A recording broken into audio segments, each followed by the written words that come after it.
എല്ലാ കമ്പനീസും printed ബ്രോഷേഴ്സും 3D വ്യൂസും കൊടുക്കുന്നുണ്ട്. നിയമത്തിപ്പോൾ ബ്രോഷർ കൊടുക്കുന്നതിൻ്റെയും 3D വീഡിയോ കൊടുക്കുന്നതിൻ്റെയും ഇമ്പോർട്ടൻസ് ക്ലയൻസ് എപ്പോഴാണ് മനസ്സിലാക്കുന്നത്? എല്ലാ ബിൽഡേഴ്സും കൂടെ ബ്രോഷർ കൊടുക്കുന്നുണ്ട്, 3D വീഡിയോ കൊടുക്കുന്നുണ്ട്, എല്ലാം ഉണ്ട്. പക്ഷെ അത് കറക്റ്റ് ആക്കുന്നത് എന്താണ്?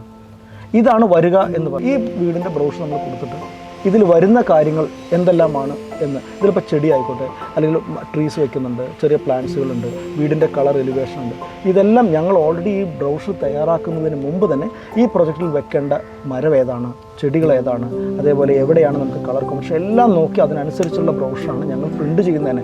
ആ ബ്രോഷർ ബേസ് ഇട്ട് ഞാൻ എല്ലാ കസ്റ്റമർക്കും പറയുന്നത്, ഈ കമ്പനിയുടെ വിശ്വാസമാണ്. 2 പ്രൊജക്റ്റ് ഞങ്ങൾ കീ ഹാൻഡ് ഓവർ ചെയ്തിരുന്നു. 2ലും ബ്രൗഷറിൽ എന്താണോ കൊടുത്തത് അതുപോലെ തന്നെ ഞങ്ങൾക്ക് കീ ഹാൻഡ് ഓവർ ചെയ്യാൻ പറ്റിയിട്ടുണ്ട്. ഇനിയുള്ള പ്രൊജക്റ്റുകളിലും ഞങ്ങൾ അത് തന്നെയാണ്. കാരണം ഞങ്ങളുടെ അത്രയും പ്രൊജക്റ്റ്, ഇപ്പോൾ ഞങ്ങൾ ഒറ്റപ്പാലത്തൊരു പ്രൊജക്റ്റ് ചെയ്യുന്നുണ്ട്, സ്റ്റെർലിംഗ് എന്ന് പറയുന്നതാണ്. ആ സ്റ്റെർലിംഗ് എന്നുള്ള പ്രൊജക്റ്റിലും ഞങ്ങൾ അതിൻ്റെ ഒരു ഓവർവ്യൂ, ഫുള്ളായിട്ടൊരു ഓവർവ്യൂ കൊടുക്കുന്നുണ്ട്. ആ ഓവർവ്യൂവിൽ എന്താണോ വരുന്നത് അത് ഓൾറെഡി ഇത് സ്റ്റഡി ചെയ്തിട്ടാണ് ഈ കമ്പനി ഇങ്ങനത്തെ പ്രൊജക്റ്റ് തന്നെ ക്രിയേറ്റ് ചെയ്യുന്നതും ഈ ബ്രൗഷർ ഞങ്ങൾ ഉണ്ടാക്കുന്നതും. ഞങ്ങളിതിൻ്റെ മെറ്റീരിയൽ സ്പെസിഫിക്കേഷൻ അടക്കം മെൻഷൻ ചെയ്തിട്ടുണ്ട്. ഞങ്ങൾ ഈ നിയമത്തിന് പുറത്തുവരയ്ക്ക് ബ്രൗഷറാണ് എല്ലാം, അതാണ് ഞങ്ങളുടെ ട്രസ്റ്റ്. ഇനി നമ്മളുടെ അടുത്ത പ്രൊജക്റ്റ് അവിടെ നടന്നുകൊണ്ടിരിക്കുന്ന സ്റ്റെർലിംഗ് എന്നുള്ള പ്രൊജക്റ്റ്. ആ പ്രൊജക്റ്റിൽ നമ്മൾ ശരിക്കും പറഞ്ഞാൽ എന്താ കൊടുക്കുന്നത്? നമ്മൾ ഇങ്ങനെ ആകുന്ന പറയുന്നത് അവിടെ ഇപ്പം എന്തുണ്ട്? അവിടെ പ്ലെയിൻ ഗ്രൗണ്ടാണ്. ഇനി അവിടെ ഇനി അത് കസ്റ്റമർ ബുക്ക് ചെയ്തിട്ടുണ്ട്. കുറച്ചൊക്കെ അവർക്ക് വിശ്വാസം വരാൻ എന്ത് ചെയ്യണം? നമുക്കിനി അടുത്ത് ഇതേപോലെ ഒരു വീഡിയോ എടുക്കുമ്പോൾ അതിനൊരു 15 മാസം നമ്മൾ വെയിറ്റ് ചെയ്യും. ആ വെയിറ്റ് ചെയ്താലാണ് നമ്മൾ ഇതുപോലെ കൊടുക്കുമെന്ന് നമ്മൾ കസ്റ്റമർക്ക് മനസ്സിലാക്കിപ്പിക്കാൻ പറ്റുള്ളൂ. ഇതാണ് ഇതിൻ്റെ.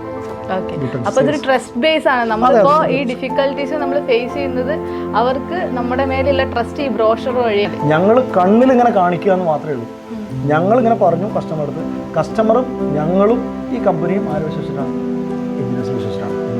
എഞ്ചിനീയേഴ്സിൻ്റെ സൈഡിൽ നിന്നുള്ള ഡിഫിക്കൽട്ടി എന്ന് പറഞ്ഞല്ലോ, അത് ആക്ച്വലി നമ്മളിപ്പോൾ ബ്രോഷറിൽ കൊടുത്ത അതേ കളർ കോമ്പിനേഷൻ, അതേ മെറ്റീരിയൽസ്, അതേ സ്പെസിഫിക്കേഷൻ, അത് ആ കറക്റ്റ് ടൈമിൽ സൈറ്റിൽ എക്സിക്യൂട്ട് ചെയ്ത് വരുമ്പോഴാണ് നമുക്ക് ഈ ഫിനിഷിങ് കിട്ടുന്നത്. അപ്പോൾ അങ്ങനെയുള്ള മെറ്റീരിയൽസും ആ ടൈപ്പിലുള്ള കളേഴ്സും അതേപോലെയുള്ള പ്ലാന്റേഷൻസും ഇവിടെ നമുക്ക് എത്തിച്ച് സൈറ്റിൽ അത് എക്സിക്യൂട്ട് ചെയ്യുക എന്നുള്ളതാണ് മെയിൻ നമുക്കുള്ള കടമ്പ. പക്ഷേ നമുക്കിത് ചെയ്യാൻ, ഞങ്ങൾ എഞ്ചിനീയേഴ്സിനെ ചെയ്യാൻ ഞങ്ങൾ ഏറ്റവും കൂടുതൽ ഞങ്ങൾ പ്രൗഡാണ്.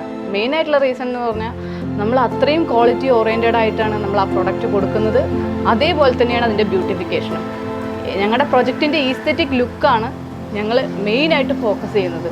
അതേപോലെ തന്നെ നേച്ചറിനോടുള്ള റെസ്പോൺസിബിലിറ്റി, അതേപോലെ സോഷ്യൽ റെസ്പോൺസിബിലിറ്റി, രണ്ടും നോക്കിയിട്ടാണ് നമ്മൾ വർക്ക് ചെയ്യുന്നത്.